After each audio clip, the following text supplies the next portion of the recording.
Assalamualaikum warahmatullahi wabarakatuh.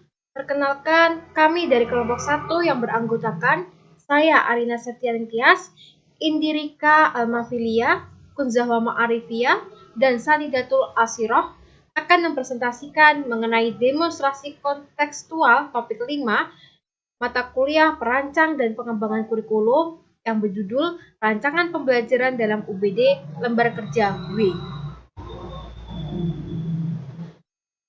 Yang pertama adalah identitas mata pembelajaran. Mata pelajaran yang kelompok kami gunakan adalah matematika, kelas 4, semester 1. Capaian pembelajarannya ialah peserta didik mampu mengukur panjang menggunakan satuan baku dan mengenali bahwa ada hubungan terbalik antara ukuran unit dan jumlah unit yang diperlukan untuk mengukur suatu objek, serta menentukan hubungan antar satuan baku panjang. Peserta didik juga dapat menggunakan satuan baku luas dan volume. Pertanyaan yang pertama, apa tujuan pembelajaran Anda? Pada kesempatan ini, tujuan pembelajaran kami ada 3, yaitu yang pertama, peserta didik mampu menganalisis ukuran besar sudut dan satuan ukuran sudut derajat dengan kritis. Yang kedua, peserta didik mampu mendemonstrasikan cara mengukur sudut menggunakan busur derajat dengan mandiri. Dan yang terakhir, yaitu peserta didik mampu membuat gambar benda-benda di sekitar yang memiliki sudut melalui kegiatan menggambar dengan kreatif. Pertanyaan selanjutnya, bagaimana posisi kemampuan peserta didik dilihat dari tujuan pembelajaran? Posisi kemampuan peserta didik dilihat dari tujuan pembelajaran adalah sebagai audiens atau sasaran yang diharapkan dapat mencapai tujuan pembelajaran yang telah disusun. Lalu, mengapa tujuan pembelajaran seperti itu? Tujuan pembelajaran ditulis dalam kerangka yang mengarahkan pada kemampuan apa yang akan dikuasai peserta didik sebagai hasil dari pembelajaran. Selain itu, dengan adanya tujuan pembelajaran, kegiatan belajar mengajar di kelas akan menjadi lebih jelas serta terarah, sehingga pencapaian hasil belajar akan menjadi lebih optimal. Untuk materi selanjutnya yaitu menentukan unjuk kinerja dari 6 unjuk kerja. Dalam pendekatan Understanding by Design terdapat 6 aspek pemahaman, yaitu mampu menjelaskan, mampu menafsirkan, mampu menerapkan, memiliki perspektif, mampu berempati, dan memiliki pengetahuan diri.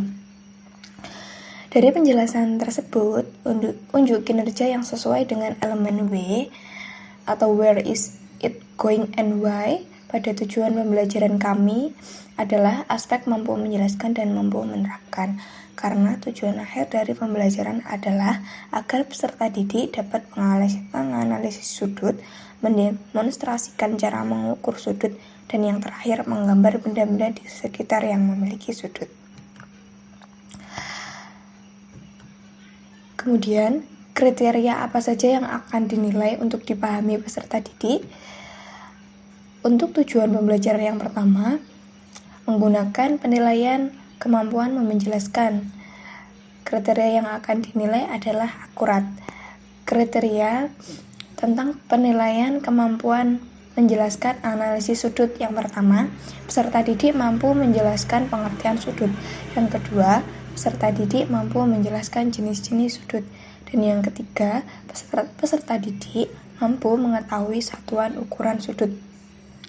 Jika dimasukkan ke dalam mode rubrik penilaian, maka jika ada 3 dari kriteria penilaian yang tercapai, maka peserta didik mendapatkan skor 4. Jika hanya 2 dari kriteria penilaian yang tercapai, peserta didik mendapatkan skor 3. Dan jika hanya ada 1 dari kriteria yang dicapai, peserta didik mendapatkan skor 2. Dan apabila tidak ada kriteria yang dipenuhi dari ketiganya, maka peserta didik tersebut membutuhkan bimbingan yang lebih lanjut. Oke, yaitu selanjutnya tujuan dari penilaian menerapkan, yakni FASI. Jadi, FASI ini memiliki rasio penilaian dari 1 sampai 4. Dari kurang, cukup, baik, dan sangat baik. Contohnya, siswa atau peserta didik belum mampu belum mampu mendemonstrasikan cara mengukur sudut menggunakan busur derajat dengan baik. Nah, berarti kalau ringnya 1 seperti itu, ringnya 4 berarti peserta didik sudah mampu mendemonstrasikan cara mengukur sudut menggunakan busur derajat dengan sangat baik. Terakhir, tujuan penilaian dari menerapkan yaitu anggun. Di sini anggun memiliki 3 aspek, yakni kreatif, tepat, dan rapi. Jadi contohnya, rasio penilaiannya tetap sama dari 1 sampai 4. Akan tetapi, seumpamanya dari aspek yang kurang, berarti ketiga aspek yang terdiri dari anggun itu belum terpenuhi. Contohnya, peserta didik belum mampu menggambar benda-benda di sekitar yang memiliki sudut dengan tepat, kreatif, dan rapi. Nah, kalau umpama sudah cukup seumpamanya, peserta didik mampu menggambarkan benda-benda sekitar yang memiliki sudut dengan tepat tapi belum rapi dan kreatif. Nah, seperti itu. Jadi, di sini anggun memiliki 3 aspek yang mana jika sangat baik itu ketiga-tiganya sudah terpenuhi. Sekian presentasi dari kelompok 1. Apabila ada kurang lebihnya, kami meminta maaf yang sebesar-besarnya. Terima kasih atas perhatiannya. Wassalamualaikum warahmatullahi wabarakatuh.